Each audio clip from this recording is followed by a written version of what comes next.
자, 반갑습니다.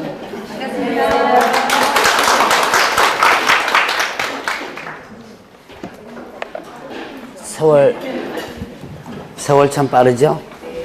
벌써 4월 달이 갑니다. 왜 그냥 있으시죠? 왜 또 도망가세요? 앞에서 있으니까 좀 미안하신가? 자, 보죠. 부동산 실권리자. 자, 이제 343페이지 보면 부동산 실권리자 명의 등기하는 법률이 있습니다. 말 그대로, 글자 그대로 뭐예요? 부동산에 대해서 어떻게 해요? 실권리자 명의로 뭐하라? 등기하라. 라고 하는 것이 부동산 실명법이죠. 그럼 부동산 실권리자 명의 등기하는 법률은 뭐를 금지하는 거다? 명의 신탁 약정을 금지하는 거다 그랬죠.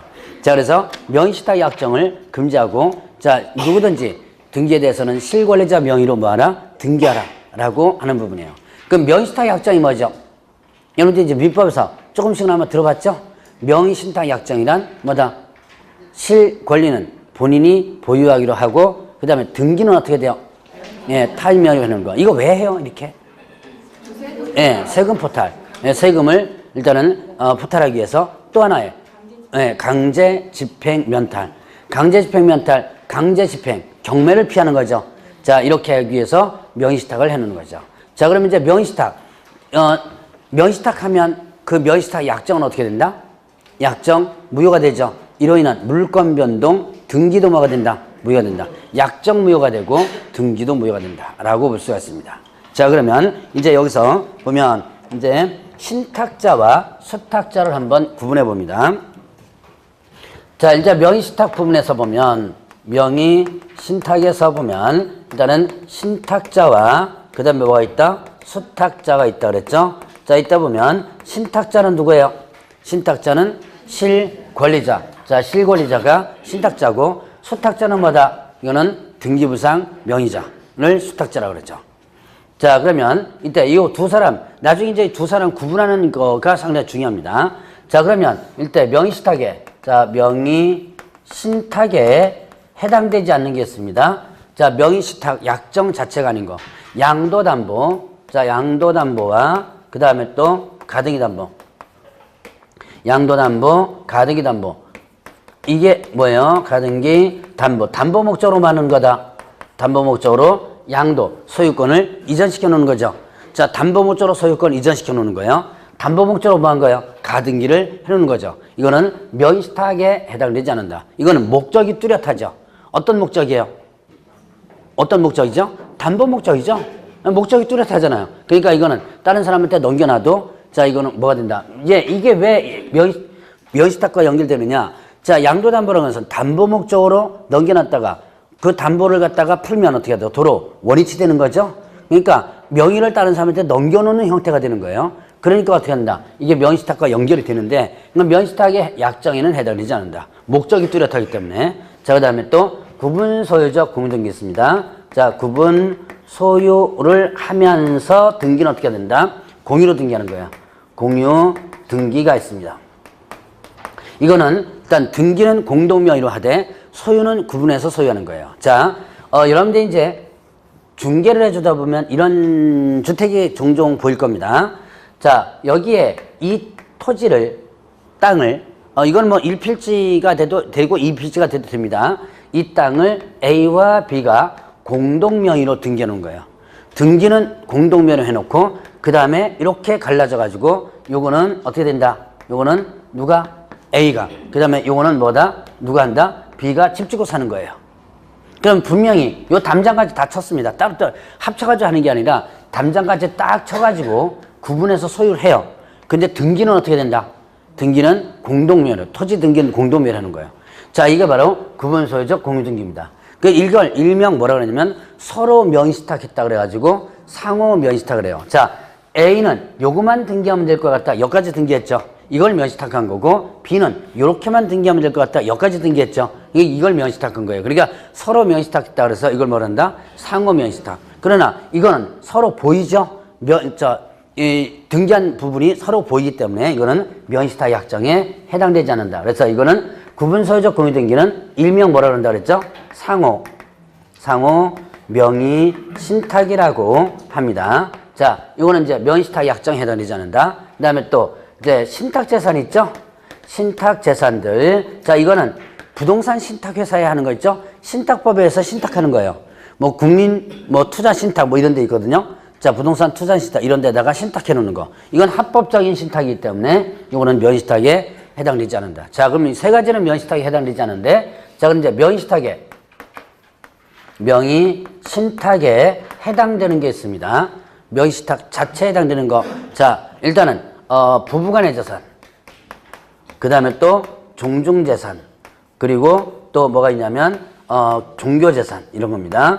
자, 부부간의 재산, 남편 재산 누구 매려놓는 거? 예, 부인 매려놓는 거. 부인 재산, 남편 매려놓는 거. 이거 뭐가 된다? 명의신탁에 해당된다. 자, 대부분 여러분들이 아마 남편 명의로 남편을 명의로 집 살려고 하는 거를 누구 매로 많이 해요? 부인 매로 많이 하죠. 요즘은 예, 공동 매로 하죠. 뭐 요즘 공동 매로 하는데 어쨌든 부인 매로 해놓은 경우가 많아요. 자, 이렇게 이건 명의신탁에 해당됩니다. 자, 그다음에 종중재산. 자, 여러분 이제 종중재산 누구 명의로 많이 등기를 놓죠? 뭐 종중의 대표자 아니면 종손 명의로 등기를 놓죠? 자, 그랬다 나중에 이 종손이 만약에 죽어버리면 어떻게 돼요? 자기 자식들이 그거 다 상속 처리해버립니다. 그래가지고 나중에 집안끼리 싸움 나고 하는 경우가 많아요. 자, 일단 종중재산을 누구 명의로 놓는 거? 종손 명의로 놓는 거. 이거 명의신탁이에요. 자, 그 다음에 자, 종교재산. 자, 종교단체 산하기관이 보유하고 있는 부동산을 종교단체 명의로 등기하는 거예요. 이게 뭐냐면 예를 들어서 자, 교회에서 별도로 운영하는 뭐가 있냐면 유치원이나 이런 거 있죠. 근데 유치원 별도 재산을 해야 되는데 어디다가 집어넣는 거예요? 종교재산. 여러분 이제 종교가 총유죠. 그래서 총유 등기를 같이 해버린 거예요. 자, 이것도 명의신탁이 됩니다. 자, 그 다음에 또 이런 경우도 명의신탁이라고 볼 수 있습니다. 자, 작은 교회 같은 경우는 교회 재산을 누구 명의로, 교회 건물이나 토지를 누구 명의로 해나요? 네, 목사 명의로 넣죠. 이것도 명의신탁이에요. 자, 어쨌든 이렇게 명의신탁이 요게 해당되는데, 그런데 요 세 가지는 일단 명의신탁에 해당된다. 그런데 자, 원래 명의신탁의 목적이 뭐죠? 원래 명의신탁하는 목적이 조세, 포탈, 그 다음에 또 강제집행, 면탈 이거죠? 자, 이 세 가지는 조세, 포탈이라든가 조세, 포탈 아니면 또 강제집행, 면탈, 강제집행, 면탈 요런 목적이 아니라면, 이 목적이 아니라면 뭐가 적용되지 않는다? 자, 효력 규정, 그 다음에 벌칙 규정, 그 다음에 과징금 규정이 어떻게 한다? 요거는 적용되지 않는다 그래요. 효력 규정 뭐 있죠? 효력 규정 명의신탁 약정, 무효다. 이로 인한 물권 변동 등기 무효다. 자, 이 무효가 적용되지 않는다. 그러니까 명의신탁 약정 어떻게 된다? 효력이 있는 거죠. 요 세 개는 뭐 목적이 아니라면, 이 목적이 아니라면 명의신탁 약정의 효력이 있고 등기도 효력이 있다는 얘기예요. 그러니까 남편 명의의 재산을 부인 명의로 해놨습니다. 근데 관청에서 안 쫓아오죠? 당신 좀 명의신탁 했다고 안 쫓아오죠? 바로 이 목적이 아니라면 효력 규정 자체가 적용되지 않는다는 거예요. 그러다 벌칙, 과징금이 적용되지 않는다. 물론 이 목적이라면 당연히 적용되고요. 이때 이 부분은 사실혼관계 부분은 적용되지 않는다라고 했죠. 자, 그러면 이제 명의신탁에 해당되는 거 있었고요. 그러면 이제 명의신탁의 유형을 한번 보겠습니다. 좀 더 깊고 상세한 것은 여러분들이 어디서 배우시라? 민법에서 배우셔야 돼요. 저는 개괄적인 내용만 전반적으로 설명을 하고 넘어갑니다. 자, 그러면 이제 명의신탁 유형 보죠. 일단 이자간 명의신탁 있었죠? 이자간 명의신탁 등기를 넘겨놓는다 그래서 뭐라 그런다? 등기 명의신탁이라고 표현한다 그랬죠. 자, 그러면 이때 A라는 사람과 그 다음에 누가 있다? B라는 사람이 있다. A가 부동산을 보유하고 있는데 세금이 많이 나와요. 세금 많이 나오죠. 자, 그 다음에 또 누군가가 뭐 하려고 그래요? 경매를 들어가려고 그러죠. 그래서 어떻게 한다? 이제 도망가야죠. 그래서 A와 B가 뭐 하고 나서 명의신탁 약정을 하고 나서 어떻게 돼요? 등기를 이렇게 일단 넘겨놓게 되죠. 자, 그러면 등기를 넘겨놓으려면 뭐가 있어야 돼요? 등기 원인이 있어야지만 되죠? 등기 원인을 주로 뭘로 많이 해놓죠? 예, 매매. 그러니까 주로 가장매매 형태로다가 많이 하게 되죠. 자, 그러면 이때 신탁자 누구죠? 예, 얘가 뭐가 된다? 실권리자. 실권리자가 누구? 신탁자고 등기부상 명의자가 수탁자가 되는 거죠. 자, 얘가 신탁자가 되는 거고 얘가 뭐가 된다? 수탁자가 되는 거죠. 자, 그러면 A, B 사이에서 명시탁 약정 어떻게 된다? 효력? 네, 무효다. 이로 인한 물권 변동, 등기 효력도 어떻게 된다? 무효다. 자, 물권 변동도 무효다 그랬죠. 자, 그럼 소유권은 다시 원위치 되죠. 그래서 누구한테 원위치 된다? A에게 그대로 귀속되는 거예요.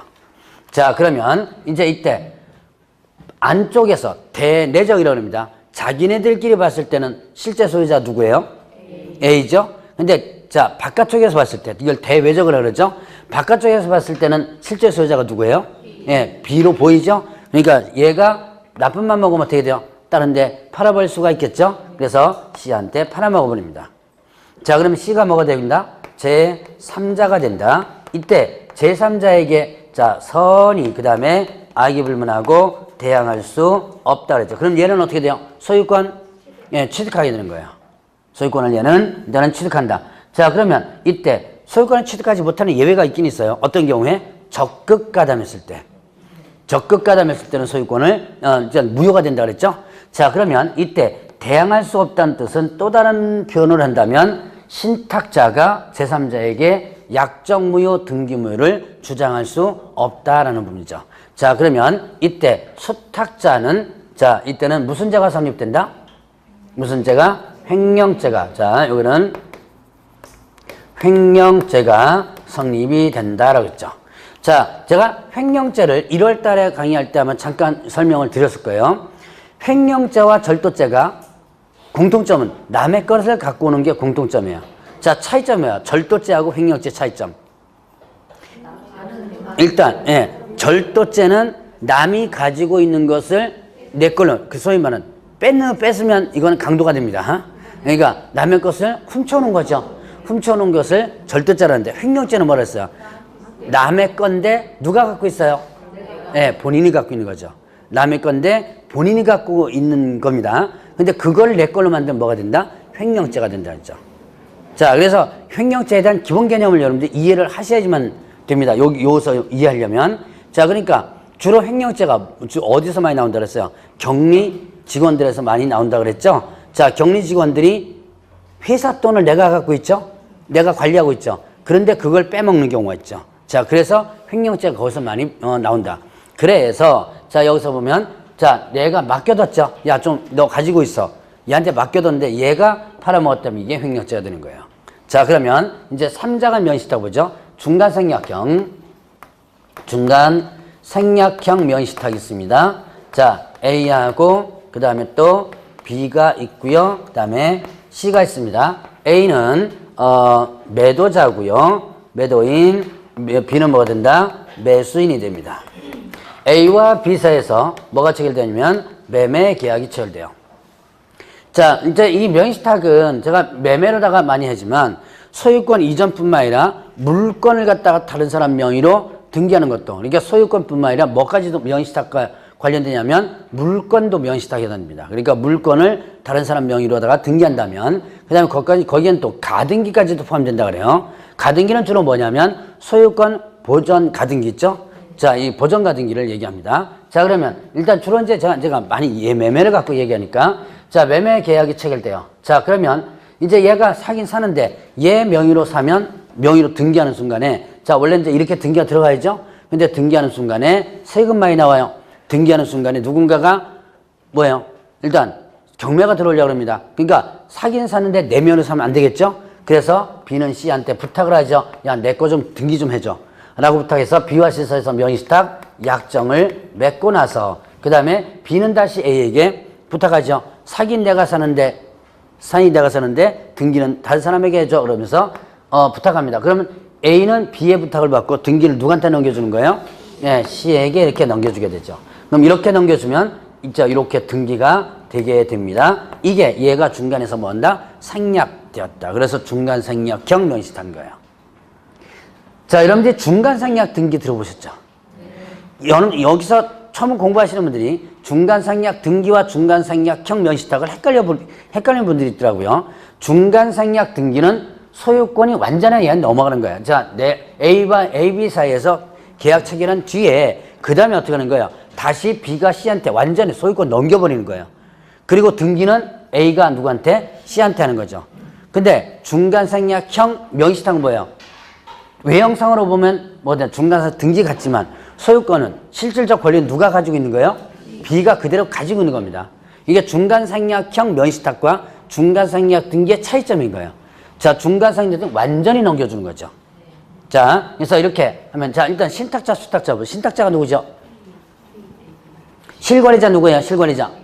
예, 얘가 뭐가 된다? 실권리자가 되죠. 얘가 뭐가 된 신탁자가 되고 그 다음에 수탁자 누구죠? 예, 얘 등기부상 명의자죠. 얘가 수탁자가 되죠. 자, 그러면 보겠습니다. B와 C 사이에 맺어진 명의신탁 약정은 어떻게 된다? 예, 무효다. 그럼 이로 인한 물권 변동, 등기도 어떻게 돼요? 예, 무효가 되죠. 그리고 소유권은 원위치 된다 그럽니다. 자, 소유권은 원위치 된다. 그러면 소유권은 누구에게 귀속된다? 다시 누구에게 귀속되죠? 자, 소유권이 제가 금방 뭐라 하냐면 소유권을 원위치 된다 그랬습니다. 소유권이. 자, 금방 제가 뭐라 했죠? 소유권이 어떻게 된다? 원위치 된다. 그럼 소유권이 누구에게 귀속된다? 예. 아직도 빗소리가 나오네요. 자, 소유권이 누구에게? A에게 도로 원위치 된다 그랬죠. 이거 시험 문제 잘 나오는 거예요. 민법에서 되게 잘 나오는 겁니다, 이거. 소유권은 B에게 귀속된다. 뭐 이런 식으로. 상당히 잘 나와요, 이거. 자, 소유권은 원위치 되는 거예요. 그럼 누구한테? 도로 얘한테 귀속되는 거예요. 그리고 얘는 누구한테 넘겨줄 의무? 얘한테 넘겨줄 의무가 있죠. 그 의무자, 권리자죠. 얘한테 넘겨줄 의무가 있는 거예요. 자, 그러면 이때 A, B 사이에서 맺어진 매매계약의 효력은 어떻게 되죠? 예, 유효하죠? 이거는 어떻게 돼요? 정상적으로 매매계약처럼 거죠? 유효하다. 자, 그러면 이때 B가 명의신탁을 해지합니다. 이제 도로 나한테 등기해줘. 라고 할 때 누구한테 등기 요구를 해야 돼요? 자, 이제 명의신탁 해지했습니다. 이제 내가 내면으로 등기할 거니까 등기 나한테 넘겨줘. 라고 요구합니다. 누구한테 해야 돼요? C한테 해야 돼요? A한테 해야 돼요? 자, 여기서 매매 계약의 당사자는 누구예요? A죠? 그러니까 B는 누구한테 해야 된다? A한테 하면 되죠. 계약의 당사자니까. 그럼 A는 요구받으면 등기는 어디로 넘어가 있어요? C한테 넘어가 있죠? C로 넘어간 등기의 말소를 구한 다음에 그 다음에 어떻게 된다? 그 다음에 얘한테 넘겨줄 의무가 있는 거예요. 이때 B는 자 A를 대신해서 등기의 말소를 구할 수 있죠. A를 대위해서 등기의 말소를 구할 수 있다. 근데 실질적으로는 이렇게 안 해요. 그럼 대부분 어떻게 하죠? 자, B가 누구한테 넘겨주지? 자, 누구한테 부탁해요? C한테 부탁해가지고, 야, 너 갖고 있는 거 등기 나한테 넘겨줘, 그러죠. 그럼 이제 도로 다시 뭐 매매 건의를 하든지 뭐 하든지 도로 이렇게 등기가 다시 넘어갑니다. 이거 등기 효력이 있나요, 없나요? 등기 효력은 있다. 요건 공시법에서 배웠을 거예요. 자, 여러분 공시법 책 뒤져보면 이거 나와요. 이건 실체관계에 부합된 등기다. 그래서 이것도 효력은 있다. 그러니까 원래는 얘한테 요구해야 되지만 이렇게 등기한 것도 뭐다? 실체관계에 부합된 등기인 것으로 유효하다라고 합니다. 자, 그러면 이제 수탁자가 D한테 팔합니다. D는 뭐가 된다? 제3자가 된다. 이 제3자에게 선의하게 불문하고 대항할 수 없다. 그랬죠? 얘는 대항할 수 없다. 자, 그러면 이제 얘는 팔아먹어 버렸습니다. 자, 횡령죄가 성립된다, 성립되지 않는다? 예, 횡령죄가 성립되지 않는다. 자, 이제 이거는 횡령죄가 성립되지 않는다. 재작년 판례입니다. 그 이전까지 10몇 년 동안 횡령죄가 성립된다라고 판례가 나왔다가 2016년도에 판례가 뒤집었어요. 횡령죄가 성립되지 않는다. 그럼 이제 왜 된다 그랬다가 안 된다고 판례가 나왔냐? 이유가 있습니다. 자, 10몇 년 동안 횡령죄가 성립된다고 하는 것은 안쪽에서 본 거예요. 대내적으로 본 거예요. 자, 대내적. 자기네들끼리 안쪽에서 봤을 때는 누가 누구에게 물건 맡긴 거예요? 다시 누가 대내적으로 봤을 때는 누가 누구한테? 그렇죠. B가 C한테 너 좀 갖고 있어. 약정하고 맡긴 거죠? 대내적으로 봤을 때 이렇게 된 거예요. 그러니까 C가 만약에 팔아먹었다면 B를 대상으로 한 횡령죄가 성립되는 거죠. 대내적으로 봤을 때는. 이거를 관점을 다시 본 거예요. 이번에 2016년도 때는 관점 어디서 봤냐? 밖에서 본 거예요. 밖에서 쳐다보니까 등기가 누구한테서 누구한테로 넘어간 거예요? 예, A가 C한테로 넘어간 거죠. 그러니까 B를 대상으로 한 횡령죄가 성립 안 된다. 밖에서 봤을 땐 바라보는 관점에 달라져 버린 거죠. 그래서 2016년도 때 이렇게 밖에서 바라보는 관점으로서 판례가서 이렇게 뒤집어진 거예요. 기억을 좀 해놓으셔야지만 됩니다. 최근 판례니까. 자, 그러면 이제 요게 중간 성립학형 명의신탁이고, 그 다음에 이제 계약 명의신탁이 있습니다. 계약 명의신탁이 있는데요. 이때 계약 명의신탁은 자, A하고 그 다음에 B가 있고요. 그 다음에 C가 있습니다. A는 매도인이고요. 매도인, 그 다음에 B는 매수인입니다. 자, 이때 A와 B가 매매 계약을 체결합니다. 그럼 A와 B가 매매 계약 체결했으니까 당연히 어떻게 돼요? 등기도 이렇게 넘어갑니다. 자, 등기도 이렇게 A와 B가 넘어가요. 그러면 외형상 보면 어떻게 한다? 정상이죠? 그런데 옆에 누가 붙어 있어요? C가 붙어 있죠. 그럼 C가 뭐 한 거예요, 지금? 예, B한테 뭘 대줬다? 돈을 대준 거죠. 그래서 B와 C 사이에서는 명의신탁 약정이 맺어진다. 이게 바로 계약 명의신탁 유형이에요. 그러니까 얘가 얘한테 돈을 대준 거죠. 자, 그러면 이때 이 유형은 옛날에는요, 주택에서 많이 나오는데 왜 주택에서 많이 나왔냐면 1가구 1주택일 경우에 청약 자체를 아예 못했던, 지금은 다 하지만 옛날에는 1가구 1주택 때 청약 자체를 못했었습니다.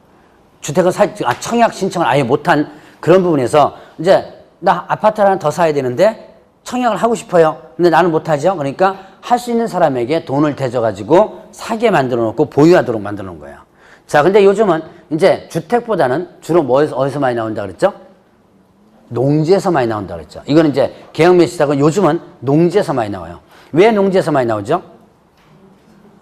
자, 농지는 뭐가 있어야 돼요?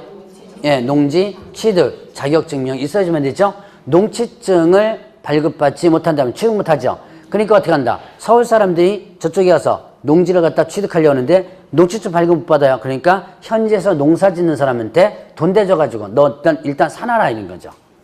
이렇게 해서 지금 많이 있는 부분입니다. 자, 그러면 이때 보죠. 신탁자, 수탁자 찾아봐야죠. 신탁자 누구예요? 실권리자. 누구다? 자, 여기서 실권리자 찾는 거예요. 실권리자는 돈을 대준 사람이죠. 얘 누구? 얘죠, 얘. 얘가 뭐가 된다? 신탁자가 되는 거예요. 그럼 수탁자는요? 등기부상 명의자죠. 누구예요? 예, 얘가 뭐가 된다? 수탁자가 되는 거죠. 자, 그러면 B와 C 사이에서 명의신탁 약정 어떻게 된다? 약정 무효이다. 자, 그러면 이로 인한 물권 변동, 등기가 이제 어떻게 되냐?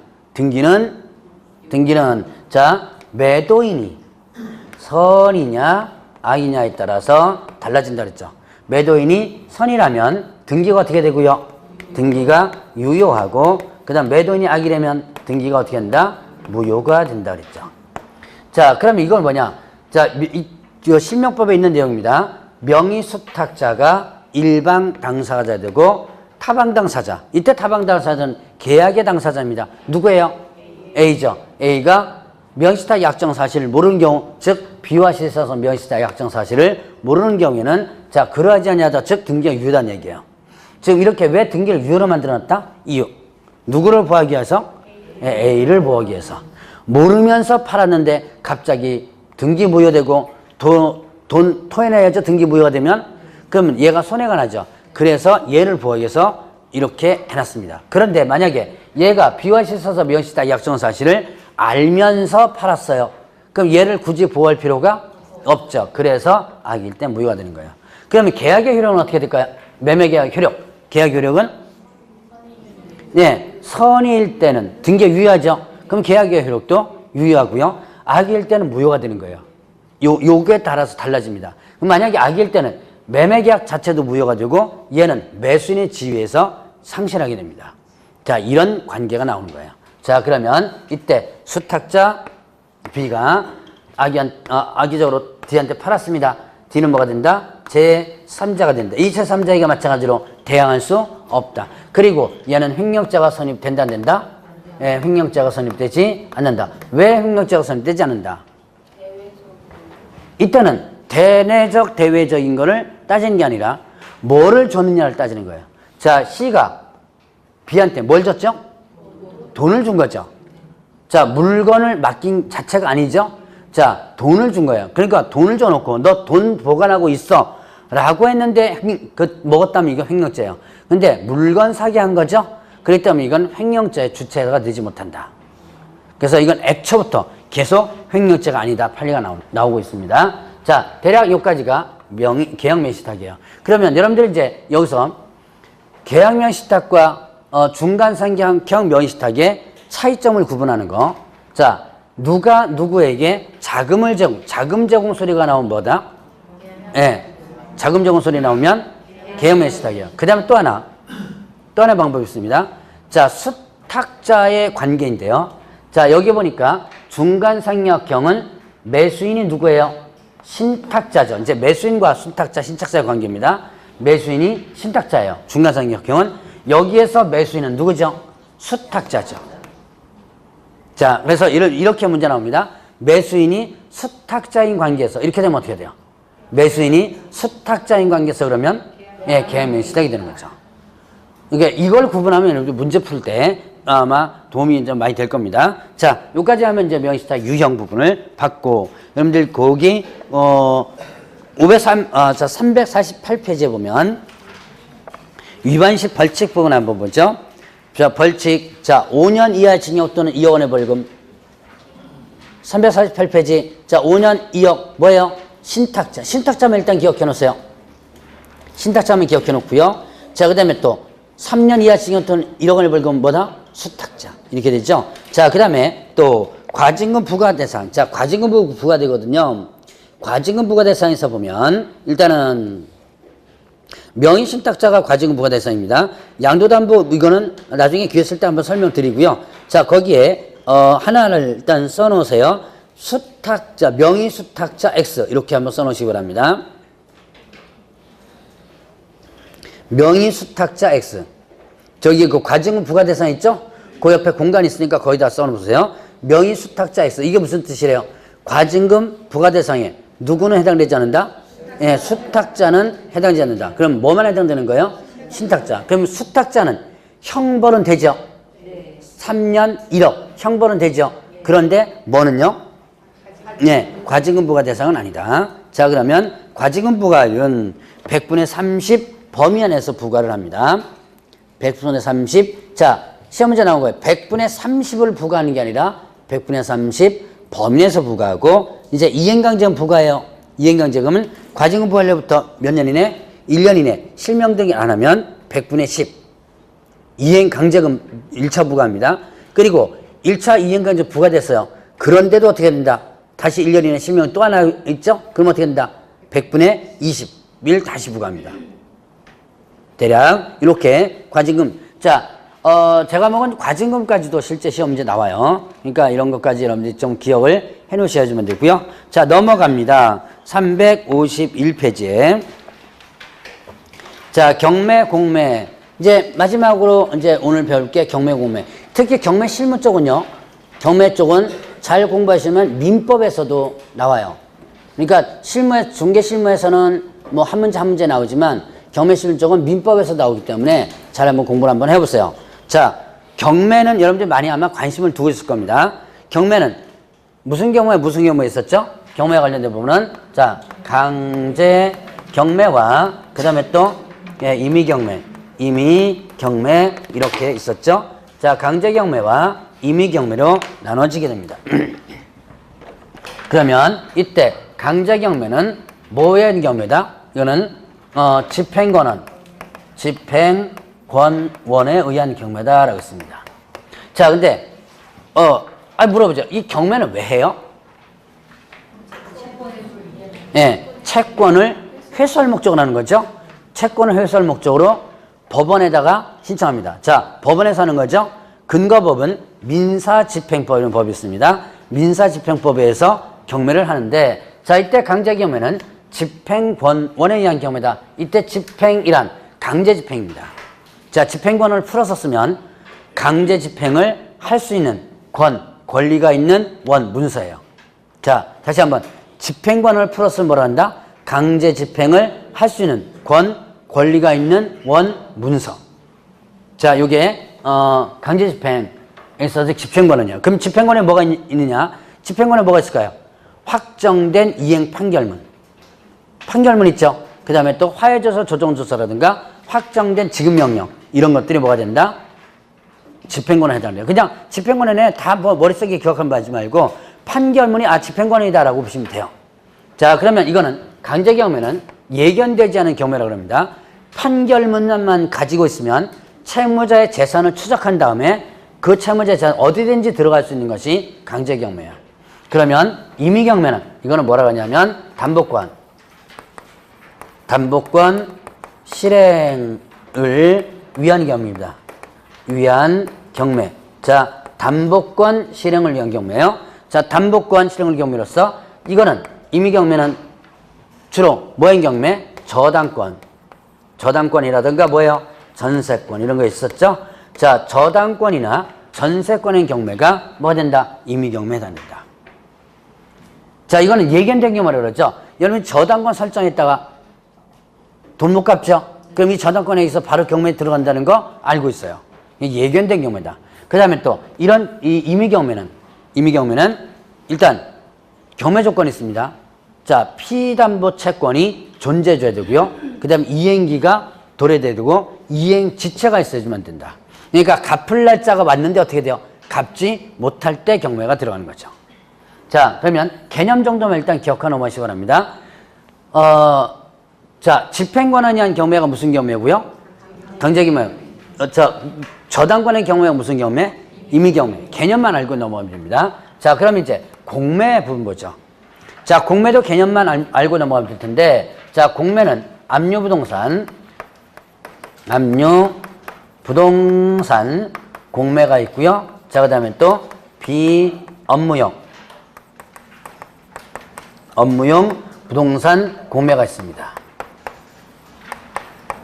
자, 공매는요, 공공매각이라고도 표현하고요, 공개매각이라고도 표현을 하는데, 자, 여기서는 일단, 공공매각이라고 일단 기본적으로 좀, 체크를 한번 해보면 됩니다. 자, 압류부동산 공매는, 이거는 어느 법에 의해서 진행되냐면, 국세징수법에 의해서 진행됩니다. 자, 국세징수법에 의해서 진행된다. 여러분, 이제 국세징수법 뭐예요? 소위 말해 세금을 뭐 하는 거? 강제 징수하는 거죠. 세금을 체납했을 때 그 세금을 강제 징수하는 법이 바로 국세징수법이다. 그래서 이 세금 체납했을 때 동산이나 부동산을 압류해서 환수시키는데 부동산 압류하면 압류부동산 공매가 되는 거예요. 그러면 이때 국세징수법은 경매 절차와 비슷해요. 그래서 권리분석이 까다롭고요. 대금도 일시불로 납부해줘야 돼요. 그런 특징을 가지고 있고요. 자, 그 다음에 비업무용 부동산 구매는 이거는 자, 금융기관이 보유하고 있는, 자, 금융기관은 업무용이 아닌 부동산을 취득할 수 있다 없다? 없다. 자, 금융기관은 업무용이 아닌 부동산을 취득할 수 없다 그랬어요. 자, 만약에 금융기관이 업무용이 아닌, 즉 비업무용 부동산을 취득을 허용한다면 어떤 현상이 벌어진다 그랬어요? 예, 이게 가진 게 뭐밖에 없다? 돈밖에 없는데 땅만 계속 사겠죠? 그래서 비업무용 부동산을 취득하지 못하도록 해놨습니다. 자, 불법 취득하면 그 무효가 돼요. 그런데 예외적으로 취득할 수 있는 경우가 있는데 뭐가 있냐면 담보권 실행을 통해서 취득하는 거예요. 이 담보권 실행을 취득하는 것은 조금 이따가 절차를 통해서, 경매 절차를 통해서 보겠지만, 자, 저당권 설정했는데 내가 돈 안 갚을 때 경매에 들어가거든요. 그런데 이 저당권자에게 한 푼도 못 돌아올 때가 있어요. 그때 그 물건을 직접 사는 거예요. 샀다가 나중에 다시 되팔게 되는데요. 자, 그렇게 해서 보여있는 것을 일단 중개사무소한테 맡기기도 하고요. 자, 은행장이 직접 팔기도 합니다. 가능하면 비싸게 팔아야지만 채권의 수가 많이 되기 때문에, 자, 그래도 안 팔리는 것을 어디다 맡기냐면 자산관리공사에 맡겨요. 그래서 하는 것이 이 비업무용 부동산 공매입니다. 자, 그럼 비업무용 부동산 공매와 관련된 부분에서는 이거는 자, 1차적으로 경매 절차를 거쳐서 넘어와요. 그래서 권리 분석이 쉽고요. 그 다음에 또 대금을 분할 납부할 수 있는 특징이 있어요. 자, 이런 특징. 제가 간단한 특징만 일단 보고 넘어갑니다. 근데 이 공매 부분은 시험 문제 지금은 거의 안 나온다 그랬어요. 왜 그렇다 그랬죠? 이 공매는 지금 둘 다 자산관리공사에서 위탁 매각을 하고는 있긴 있는데, 자, 인터넷으로 한다 그랬죠? 그래서 이거는 직접 뭐 하지 않고요. 매각장소 가지 않고 인터넷으로 다 합니다. 온비드라는 시스템에서 인터넷으로 대금도 인터넷 납부합니다. 그래서 이걸 갖다가 뭐한다. 인터넷 하기 때문에 시험 문제로 그렇게 나오지는 않는다. 그러나 알고는 넘어가시라. 개념만 알고 일단 넘어가면 돼요. 자, 그러면 이제 경매와 공매 부분을 한번 간단하게 봤고, 자, 이제 뒤로 넘어가면 뭘 보냐면 경매 절차를 보죠. 자, 여러분들 오늘 프린트물 가지고 있죠? 그 프린트물에 보면 경매 절차가 순서적으로 나오죠? 그거를 여러분들 일단 보세요. 보시면서 교재 같이 보세요. 이게 절차를 여러분들이 필기하시는 분들이 있어서 절차를 거기다가 한번 정리를 해놨습니다. 자, 일단 이 절차가 시험 문제 상당히 잘 나와요. 절차 안에 있는 내용들이. 자, 일단 경매 신청을 합니다. 경매 신청해요. 누가 경매 신청하죠? 채권자. 자, 판결문까지 채권자가 경매 신청합니다. 무슨 경매예요? 경제경매. 저당권자나 전세권자가 경매 신청합니다. 무슨 경매예요? 예, 임의경매. 이런 식으로 등기부에 일단 기재가 돼요. 자, 그 다음에 이제 이 경매 신청할 때 경매 비용을 어떻게 한다? 예납. 미리 냅니다. 누가 경매 비용을 내요? 채권자가 미리 냅니다. 자, 경매 비용을 예납. 채권자가 미리 내는데, 그런데 원래 경매 비용은 누가 부담한다 그랬죠? 채무자가 부담한다 그랬죠? 근데 채무자한테 야, 비용 내놔라 그러면 내놓겠어요? 돈 없어가지고 날아가는 판인데. 그러니까 이때 채무자가 부담한다는 것은 뭐예요? 목적물이 팔리면 그 목적물에서 비용이 가장 먼저 빠져나가요. 자, 목적물이 팔리면 그 목적물에서 가장 많이 빠져나가기 때문에 채무자가 부담한다 그럽니다. 그런데 왜 채권자가 비용을 미리 내느냐? 미리 낸 이유는 목적물이 안 팔릴 때를 대비해서요. 자, 만약에 경매에 들어갔다가 경매가 취소되거나 취하되는 경우 있어요. 자, 취소라는 것은 법원에서 직권으로다가 없애는 것이고, 취하는 뭐였죠? 예, 여러분들이 저기 뭐 취하, 기각, 뭐 각하 이런 거 공식법에서 다 배우셨죠? 예, 용어를 아마 다 배웠을 겁니다. 자, 취하는 뭐예요? 신청자가 도로 어떻게 되려? 걷어들이는 거예요. 경매 취하는 언제까지 할 수 있죠? 제가 한번 예, 그 기억하세요. 8주 전에 배운 건데. 제가 중개대상 부분에서 한번 제가 얘기했을 겁니다. 경매 취하는 언제까지 할 수 있다? 대금 완납 전까지. 자, 이때 최고가라든가 차순위가 있다면 그 사람의 동의서가 필요하다라고 했었죠. 자, 이렇게 경매가 취하되면 목적물이 안 팔리죠? 그럼 그동안 들어갔던 비용을 어떻게 한다? 회수하지 못하니까 아예 채권자가 미리 내도록 했다가 나중에 정상적으로 팔리면 도로 빼줘요. 그 비용을. 자, 그 다음에 또 이제 미등기 건물에도 뭐 할 수 있다? 경매를 신청할 수 있다. 자, 미등기 건물에도, 자, 지금은요 등기가 안 된 건물에도 어떻게 된다? 등기 안 된 건물에도 경매를 신청할 수가 있어요. 이렇게 단 조건이 있습니다. 건축허가라든가 신고가 된 건물이어야지만 돼요. 합법적인 건물만 가능합니다.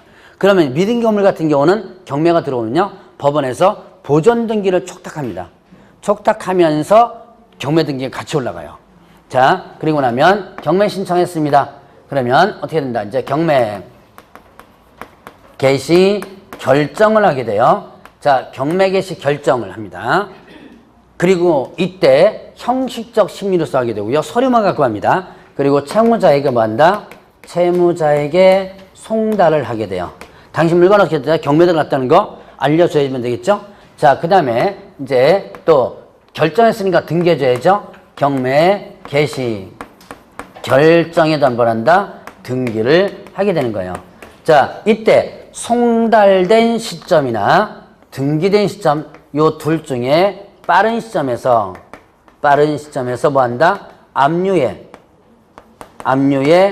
효력이 발생한다 그럽니다. 압류한 효력이 발생돼요. 그럼 누가 압류한 거예요? 누가 압류한 거다? 법원에서 누굴 위해서 압류시켜준 거예요? 그러니까 채권자를 위해서 압류시켜준 거죠. 그러니까 누가 압류한 거예요? 법원에서 압류를 해줬는데 누구를 위해서 압류해줬다? 예, 그럼 누가 압류한 거가 되는 거예요? 그렇죠. 채권자가 압류한 거죠. 아이고 힘들어. 이게 대답하는 나오기 힘드네. 이게 결국 채권자가 압류한 거죠. 그래서 나온 용어가 있다. 어떤 용어가 있다 그랬죠? 압류 채권자라는 용어가 나온다 그랬죠. 자, 압류 채권자. 자, 요 압류 채권자는 용어 경매에서 압류 채권자가 이런 용어가 나올 겁니다. 그럼 이걸 누굴 얘기하는 거다? 경매 신청자를 얘기한다. 자, 다시 한번 압류 채권자는 용어가 나온다면 뭐다? 경매 신청자다. 자, 그러면 이제 경매 개시 등기를 결정하고 나서 그 다음에 배당 요구의 종기를 결정해서 공고하는데요. 결정해서 공고한다. 자, 배당 요구의 종기. 배당 요구가 뭐예요? 배당 요구. 나도 목적물의 권리자니까 나한테도 나눠달라. 나한테도 돈을 달라라고 하는 것이 뭐다? 배당 요구예요. 나도 권리자니까 나한테도 나눠달라. 종기가 뭐죠? 종기. 마지막 길이죠. 그럼 이 배당 요구의 종기는 언제까지 하냐면 첫 매각기일 전으로 잡습니다. 자, 첫 매각기일 전. 매각기일이 뭐냐면 파는 날이에요. 근데 앞에 뭐가 붙었죠? 첫자가 붙었죠. 그러면 파는 날이 첫 번째 파는 날이 있다는 얘기죠. 그럼 첫 번째 파는 날이 있다는 얘기는 무슨 얘기예요? 두 번째 파는 날도 있다는 얘기죠. 자, 그러면 이렇게 첫 번째 파는 날이 있고 두 번째 파는 날이 있고 세 번째 파는 날이 있습니다. 왜 이렇게 파는 날을 여러 개로 잡느냐? 잡는 이유는 유찰이 되겠다. 안 팔리죠. 안 팔리면 다시 팔아야죠. 그래서 날을 여러 개를 잡아놓는데 그 중에서 첫 번째 파는 날 전으로 배당 요구의 종기를 잡는 거예요. 마지막 기회를. 그러면 이때 첫 번째 파는 날 전으로 배당 요구 종기를 잡는데 첫 매각 기일 전 며칠 전 날짜가 없어요. 규정사에 보면. 그러니까 자, 이때 여러분들이 배당 요구를 언제까지 해야 되느냐라고 물어봤을 때 대답을 어떻게 해야 되냐? 대답을 첫 매각일 전하면 날짜가 마땅히 없다고 그랬죠? 그러니까 어떻게 된다? 배당 요구의 종기일까지 한다. 이렇게 대답하면 돼요. 간단하죠? 자, 다시 한번. 여러분들 배당 요구는 언제까지 하면 돼요? 배당 요구의 종기일까지 하면 된다. 자, 그러면 이때 배당 요구를 반드시 해야 되는 사람이 있고 배당 요구를 안 해도 되는 사람이 있습니다. 배당 요구 안 해도 배당 해줄 사람이 있거든요. 자, 그럼 배당 요구를 안 해도 되는 권리자는 누구일까요? 등기된 권리자. 자, 배당 요구를 안 해도 되는 권리자는 등기된 권리자예요. 자, 등기됐으니까 어떻게 돼요? 법원에서 권리자와 그 다음에 금액을 알겠죠? 그렇기 때문에 등기된 권리자는 배당 요구 안 해도 된다. 근데 단 등기가 언제까지 등기가 되냐면 첫 경매 개시 결정 등기. 자, 첫 경매 개시 결정 등기 전까지 등기된 권리자예요.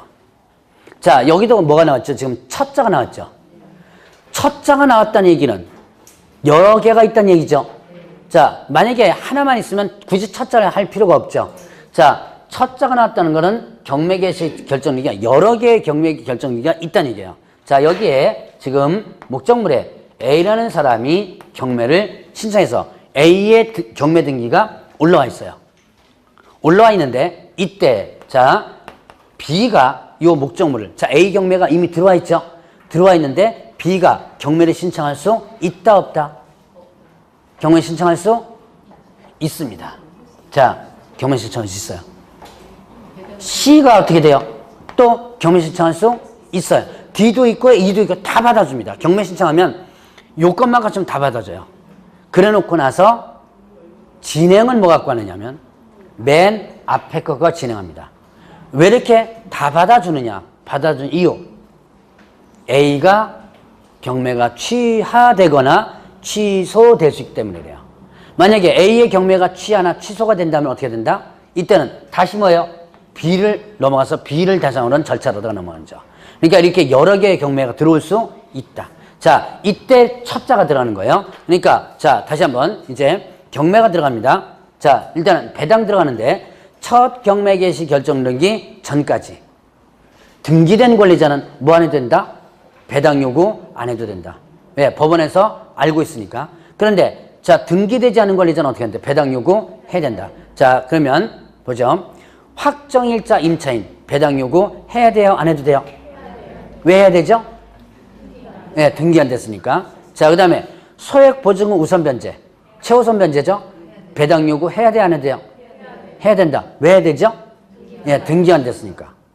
간단히 그렇게 구분하면 돼요. 자, 그러면 임차권 등기 명령 신청이 한 임차권 등기권자, 배당 요구 해야 돼요? 안 해도 돼요? 왜 안 해도 되죠? 예, 등기됐으니까. 구분하겠죠? 요렇게만 구분하면 시험용으로서는 그냥 끝입니다. 자, 배당, 지금 제가 얘기한 세 가지는 이미 시험 문제 다 나왔던 얘기예요.